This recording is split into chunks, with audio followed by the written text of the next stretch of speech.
පාන්දර 4:00ට නැගිටිනවා. මට දරුවෝ දෙන්නෙක් ඉන්නවා. පුතාලා දෙන්නෙක්. නැගිටලා ඉවරලා තේ හදලා වක් කරලා දෙනවා 3 දෙනාටම. 4 දෙනාම බොනවා. බීලා ඉවරලා මං උයනවා.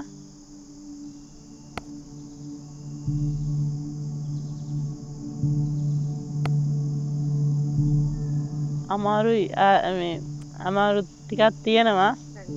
සල්ලි ප්‍රශ්න කුලී වැඩ කරන හින්දා බඩු මිලත් ගණන් වැඩි හින්දා ඉතින් ගොඩක් අපහසුත් තියෙනවා අමාරුයි ඉතින්.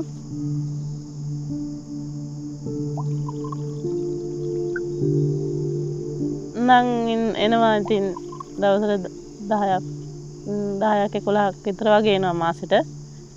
වැඩ තිබ්බ නැත්නම් ඉතින් එහෙම එන්නේ නෑ ඉතින්.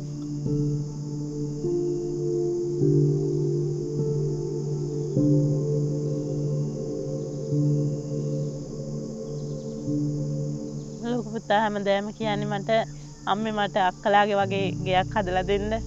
ඉතින් ඒ වගේ හදන්න බෑනේ මට. ඉතින් කුස්සියක් නෑ අම්මේ මේ ගේ කල්ල දාලා අපි ලස්සන ගෙයක් හදමු කියනවා.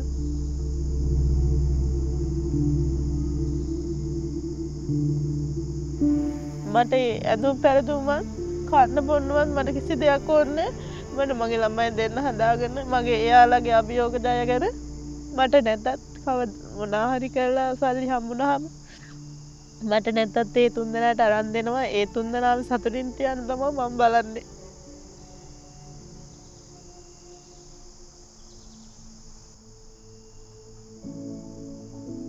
මම රේණුකා. මම මේ ආයතනයේ සර්වයිවල් එම්ප්ලොයිමන්ට් හැටියට මම වැඩ කරනවා. ඉතින් මං ගොඩක් ආසාවෙන් තමයි ඒක කරන්නේ.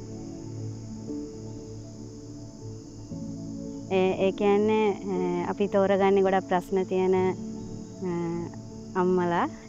ඉතින් මං යාට කියලා දෙනවා ඉතින් මේ විදිහට උත්සාහ කරන්න, සැලෙන්න එපා, දුර්වල වෙන්න එපා, හිත ශක්තිමත් කරගන්න. එතකොට ඔයාට මේ දේ කරගන්න පුළුවන් කියලා.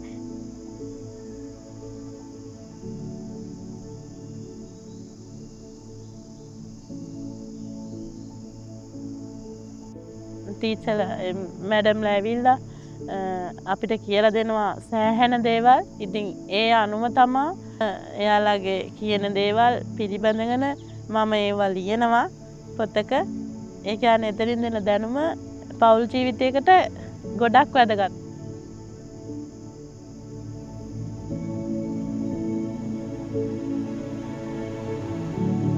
මං ඒ දරුවෝ දෙන්නගේ අම්මා.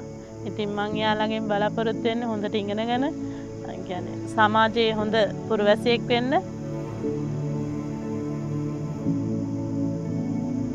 ඒ අභියෝගයට කොහොම හරි මුහුණ දෙනවා. කොහොම හරි ජය ගන්නවා. ඒ ආයතනෙනුත් සහාය අරගෙන තව තිබ්බොත් තව කාගෙන් හරි උදව් අරගෙන ඒ ආයතනෙනුත් උදව් අරගෙන ඉදිරියට යන්න බලාපොරොත්තු වෙනවා. මම කොහොම හරි ජය ගන්නවා.